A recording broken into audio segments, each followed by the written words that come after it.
আসসালামু আলাইকুম, কি অবস্থা, কেমন আছেন আপনারা সবাই? তো আমি এশিয়ান চাইনিজ মার্কেটে আসছি। আমাদের এই সিটিতে প্রায় 3টা চাইনিজ স্টোর আছে। তার মধ্যে 2টা হচ্ছে আমাদের বাসার পাশে, মানে 5 মিনিটের ড্রাইভ। তো আমার কাছে এরকম গ্রোসারি করতে অনেক ভাল লাগে। মানে একা একা গ্রোসারি করতে তো আরও বেশি ভাল লাগে। আর আমি গ্রোসারি করার ক্ষেত্রে অনেক কনফিডেন্স যে আমার কি লাগবে, কিভাবে, কোনটা ভালো, কোনটা কি। কারণ আমি সব সময়, বেশিরভাগ সময় আমি একা একা গ্রোসারি করি, এবং এই জিনিসটা আমার অ্যাকচুয়ালি মনটা ভালো করে দেয়। কিনি বা না কিনি, বাট এরকমই গ্রোসারি মার্কেটে ঘুরতে আমার অনেক বেশি ভালো লাগে। অন্যান্য জিনিস থেকে লাইক মেকআপ বা ড্রেস, এসব জিনিসের থেকে আমার কাছে এরকম খাবার দাবার, স্পাইসেস, এসব জিনিসগুলো ঘুরতে খুবই ভালো লাগে। আমার মনে হয় না যে আমি মানে ওই যে বাংলাদেশে যাওয়ার আগে হচ্ছে ওই ইসে গেছিলাম, মেকআপের ওইখানে গেছিলাম। এরপরে বাংলাদেশ থেকে আসছি কত মাস হয়ে গেছে, প্রায় 8 মাস হয়ে গেছে। এখন পর্যন্ত আমি একটা লিপস্টিকও কিনি নাই, কিছুই কিনি না, ওদিকে যাওয়াই হয়নি। পারফিউমের জন্য আমি মাঝে মাঝে যাই, এটা ঠিক আছে, বাট অন্য কোনো জিনিস তো কেনাই হয় না। আমি ওসবের প্রতি আমি এতটা ভক্ত না। তো যাই হোক, আজকে এই চাইনিজ স্টোরটাতে আমি আসছি। এটা আমাদের এখানে চাইনিজ মধ্যে এই স্টোরটা সবচেয়ে বড়, এবং এইখানে অনেক ভ্যারাইটিস ধরনের মাছ আছে, সামুদ্রিক যত কিছু আছে সব কিছু আছে। মানে আর আমাদের সিটির মধ্যে চাইনিজরা অনেক বড় লোক। এখানে সব জিনিসগুলো অনেক বেশি দাম।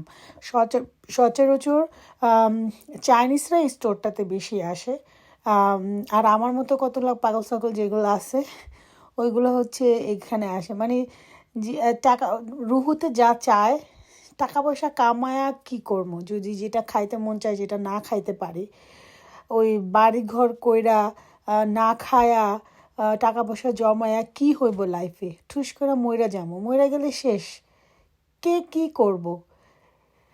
তো এই তো, আমি আজকে এই চাইনিজ দোকানটায় আমি আসি সাধারণত রাইস কেক কিনতে, তারপরে হচ্ছে চিংড়ি মাছ কিনতে, তারপরে হলো কোয়েল পাখির ডিম কিনতে, তারপরে হলো নুডলস কিনতে, লাইক স্পেসিফিক কিছু কিছু জিনিস আছে। তো আজকে আমি চিন্তা করলাম যে আপনাদের নিয়ে ঘুরি। এই যে কোয়েল পাখির ডিমের কথা বলতে বলতে চলে আসছে, এবং কোয়েল পাখির ডিমগুলা আমি এর আগে কিনছিলাম কিনা, আমার ফ্রেন্ড যে টেইলর, সিদ্ধ করে ওকে দিছি খাইতে, আমি সে কি খা, ও তো খাইবই না, খাইবই না, খাইলই না, কয়টা সাপের এটা স্ন্যাক্স এগ। আমি বলছি, তুই খায়া দেখ, তারপর তুই বলিস এটা নর্মাল এগের মতো টেস্ট, একদম নর্মাল এগ, ওটা বড় সাইজ, এটা ছোটো সাইজ, আর এটা হচ্ছে বার্ড এগ। না, ও খাইব না, ওকে জোর করেও খাওয়াতে পারলাম না, ভয় পাইছে, কারণ ওই গায়ের মধ্যে কেমন চিটা চিটা তো দাগ, তো এর জন্য। তো এইখানে অনেক মাছের মধ্যে কিছু কিছু মাছ আমি খাইছি। আর চাইনিজরা কিন্তু আমাদের বাংলাদেশি মাছের, বাঙালিদের থেকে চাইনিজরা বেশি মাছ খায়, যদিও আমরা মাছে ভাতে বাঙালি, বাট চাইনিজরা কিন্তু আমাদের থেকে বেশি মাছ খায়। এই যে এখানে দেখছেন সব কিছু চাইনিজদের মাছ, শুধু দু একটা যেমন চিংড়ি মাছগুলো বাংলাদেশি, কিছু কিছু মাছ আছে যেগুলো বাংলাদেশি। এবং এই যে এই মাছগুলো মেরিনেট করা দেখতে পাইতেছেন, এই মাছগুলো আমি একদিন আপনাদের জন্য রেসিপি বানাবো। এই মাছটা ইলিশ মাছের মতো খাইতে, ওরা মেরিনেট করে বিক্রি করে। তো এখানে আরও কিছু কিছু মাছ আছে যা আমি ট্রাই করছি, মানে একবার বা দুইবার। আর এই যে এগুলো দেখতে সাপের মতো লাগে, বাট এইগুলো আমার কাছে খুব মানে মনে হয়েছে যেগুলো বাংলাদেশের শিং মাছ বা শিং মাছ জাতীয় কিছু একটা মাছ হবে। এখানে মাগুর মাছ পাওয়া যায়, তারপর শোল মাছ পাওয়া যায়। শোল মাছও কিন্তু চাইনিজরা খায়, এবং চাইনিজরা কিন্তু শুটকিও খায়। তারপরে যে ছোটো ছোটো মাছগুলা, এগুলো দেখে না কিনতে মন চায়, তারপর আবার ভয় লাগে যদি এগুলো মাছ না হয়ে অন্য কিছু হয়, যেন আমি কখনো কিনি নাই। বাট রূপচাঁদা মাছ, এখানকার রূপচাঁদা মাছগুলো মানে তুলনামূলকভাবে সুপার স্টোর থেকে দাম একটু বেশি। তো সুপার স্টোরে এই রূপচাঁদাটা হচ্ছে আরও কম দামে পাওয়া যায়। তো আমি ঘুরতে ঘুরতে চিন্তা করতেছিলাম যে চিংড়ি মাছ কিনবো নাকি কিনবো না। আসলে চিংড়ি মাছ কিনতে আসছি, বাট চিংড়ি মাছের এইখানের মানে দাম দেখা পরে চিন্তা করলাম যে না থাক, কিনবো না। পরে আবার চিন্তা করতেছি যে না না, আসছি যেহেতু কিনবো। দুইটা কারণে গেছে, একটা হচ্ছে ভিডিও করার জন্য, আরেকটা হচ্ছে কেনার জন্য। এগুলো হচ্ছে বেবি ক্ল্যাম। এটা আমি খাইছি অনেক দিন আগে, একটু গন্ধ গন্ধ লাগে, যে ঝিনুক যেটা, তো মজাই লাগে। এবং ওদের আরেকটা জিনিস হচ্ছে চাইনিজরা কিন্তু আমাদের বাংলাদেশিদের থেকেও বেশি স্পাইসেস খায়। আমরা বাংলাদেশিরা তো স্পাইসেস খাই, এটা মানে এশিয়ানরা তো স্পাইসেস খায়, বাট চাইনিজরা বেশি স্পাইসেস খায়। তো আমি শ্রিমের সেকশনে চলে আসছি, চিংড়ি মাছের সেকশনে। আমাদের বাংলাদেশে তো লাইক 2-3টা চিংড়ি মাছের জাত, আর এইখানে কত যে চিংড়ি মাছের জাত, মনে হয় 10টা আইটেম হবে চিংড়ি মাছের। এই এই চাইনিজ স্টোরে এক একটার হচ্ছে এক এক রকম দাম, যেমন কুক চিংড়ি একটা দাম। তারপরে এই পাশে হচ্ছে সি ফুডের মধ্যে অক্টোপাস আছে। আমি কখনো অক্টোপাস খাইনি, আপনারা কখনো অক্টোপাস খাইছেন? কে কে খাইছেন আমাকে কমেন্ট করে জানায়েন। আমি কখনো খাইনি, বাট আমার কাছে মনে হয় কেউ যদি আমার রান্না করে দিত তাহলে আমি খাইতাম। আমার ধরতে কেমন ঘৃণা লাগে, মানে দেখতে সুন্দর লাগে বাট ধরতে ভয় লাগে, ঘৃণা লাগে, যদিও এগুলো ফ্রোজেন তারপরও। তারপরে এই যে ফ্রোজেন শ্রিমের মধ্যে এক একটা শ্রিম এক এক রকম দাম, যেমন এটা হচ্ছে $18 দাম, এটা যেমন মাঝারি সাইজের। আবার কিছু শ্রিম যেগুলো মাথা ফালানো সেগুলো একটু দাম বেশি, যেগুলো মাথা সহ সেগুলো একটু দাম কম, মানে ক্লিন করা যেগুলো সেগুলো একটু দাম বেশি। তো এইগুলো ছোট একটা প্যাকেট, 400 গ্রামের মতো হবে, প্রায় $10। এই বড় প্যাকেটটা হচ্ছে $9 না, কিন্তু এই যে পাশেরটা $27.99, এটা অনেক দাম। তো আর পাশের যে চিংড়িটা থাই গোলটা, ওইটা ছিল কম দাম, মানে ওইটা $8.99 ছিল, ওরা ডিসকাউন্টে $5.99 দিছে আর কি। আর এটা হচ্ছে বড়, এটা কিন্তু তুলনামূলকভাবে একটু সস্তা, $28, কিন্তু এটা মাথা সহ। আমার চিংড়ি মাছ কাটতে প্রচুর বিরক্ত লাগে, আমি চিংড়ি মাছ কাটতে পারি কিন্তু বিরক্ত লাগে, এই জন্য এই কাটা মাছ যেটা $2-1 বেশি হলে এটা ভালো। আমার এইটা হচ্ছে আমাদের বাংলাদেশের গলদা চিংড়ি, এবং এটার দাম বুঝছেন $20, $21, মানে কতটুকু একটা প্যাকেট $21, আর ওইখানে কতগুলো $28। এইখানে মনে হয় বেশি হবে না, বাট এটা এটা বাংলাদেশের গলদা হবে, এবং এটা খাইতে মজা। এক একটা চিংড়ির স্বাদ কিন্তু এক এক রকম। এটা হচ্ছে কুক চিংড়ি দিয়ে সালাদ বানালে অনেক মজা হয়, স্যুপে দিলেও অনেক মজা হয়, এই কুক দিয়ে ভর্তা বানালেও অনেক মজা হয়। তো কুক চিংড়িগুলো অনেক ভালো, আর নর্মাল চিংড়িগুলো তো ভালোই। তারপরে এই যে ছোট চিংড়ি হচ্ছে সব চিংড়ির রাজা। এই ছোট চিংড়িগুলা আমাদের বাংলাদেশে যে চিংড়িগুলো আছে না এগুলো, এবং এই ছোট চিংড়িটার দাম আগে আরও কম ছিল, এখন হচ্ছে $4.39, লাইক $5, বাট আগে ছিল $3, $2.99। সব কিছুর দাম এমন বাড়ছে, মনে হয় যে মানে টাকাগুলো চাপা চাপা সবাই খায়, এত দাম বাড়ছে সব জিনিসের। তো আমি এই পুরা মার্কেট এতক্ষণ ঘুরাই একটা ছোট চিংড়ি নিছি, একটা দুধের নারকেল দুধের ক্যান নিছি, কারণ নারকেল দুধ আমার অনেক পছন্দ। তারপরে মানে চিন্তা করলাম যে ওই চিংড়ি সাইডে আবার যাবো কি না, তারপরে চিন্তা করলাম যে না ওই সাইডে আর যাবো না, গেলেই একটা ফট করে একটা কিনতে মন চাইবে। এগুলো হচ্ছে স্যালমন ফিশের হেড, এটা আমি কখনো খাই না। এগুলো দিয়ে নাকি স্যুপ রান্না করে, অনেকে কারি রান্না করে, ফিলিপিনোরা কারি রান্না করে। ফিলিপিনোরা কিন্তু অনেক মাছ খায়, আল্লাহ রে ফিলিপিনিকে মাছ খাওয়া দেখলে আমার লাগে, ওরা যে কীভাবে মাছ খায়, গন্ধ আমি যাই না ওদের মাছ, ওরা জীবনে কারি খায় না, জাস্ট স্টিম করে খায়, ভাইজা খায়, চাইনিজদের মতো। ওদের মাছ আমাকে মাগনা দিলেও আমি খাইতে পারবো না ওদের মাছ রান্না।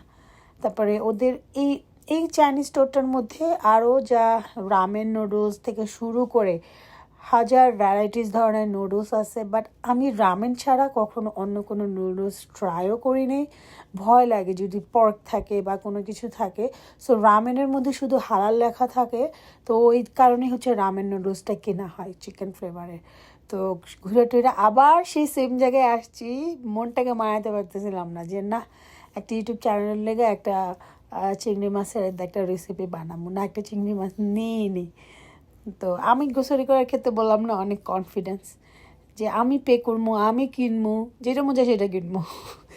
তো এই চিংড়ি মাছের এই থাই গোলটা, এটা পরে আমি নিছি, এটা ডিসকাউন্ট ছিল $5.99, তো নিয়ে নিছি। বাট বাসায় আসার পরে রিগ্রেট ফিল হয়েছে যে একটা না নিয়ে 2টা নিতাম বা 3টা নিতাম ভালো হতো, কারণ এটার রেগুলার প্রাইস হচ্ছে $9, আর ওদের এখন দিছে $5.99।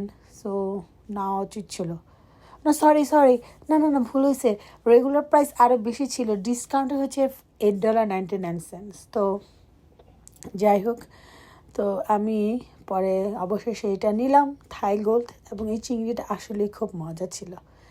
আমি রান্না করছি এবং রেসিপিটা আপনাদের সাথে অবশ্যই শেয়ার করব ইনশাল্লাহ। আমি আজ নারিকেল দুধ দিয়ে চিংড়ি মাছ দিয়ে একটা ভেজিটেবলস দিয়ে খুবই মজার একটা রেসিপি ক্রিয়েট করছি। তো আমি ফকিনিত এই আধা ঘন্টা ঘুইরা, আধা ঘন্টা না 15 মিনিট হয়েছে, ভিডিও যতক্ষণ ধরে করতেছি ততক্ষণ ধরেই কিন্তু ঘুরতেছি, আপনাদের সাথে কথা বলতেছি। তো এই 3টে জিনিস কিনছি। তারপর হচ্ছে চিন্তা করতেছিলাম যে এদিকে সব কিছু ঘোরা শেষ, এখন আমি ভেজিটেবল সেকশনে যাব। অবশ্য চাইনিজ ভেজিটেবলস বা কোনো ভেজিটেবলস কেনার আমার কোনো ইচ্ছা নাই, কারণ এখানে দাম অনেক বেশি, তুলনামূলকভাবে সুপার স্টোর বা কস্টকো থেকে অনেক দাম। আর এখান থেকে কোনো কিছু কেনার আমার কোনো ইচ্ছা নেই। এখানে একটা জিনিস সেটা হচ্ছে গ্রিন পাপায়া।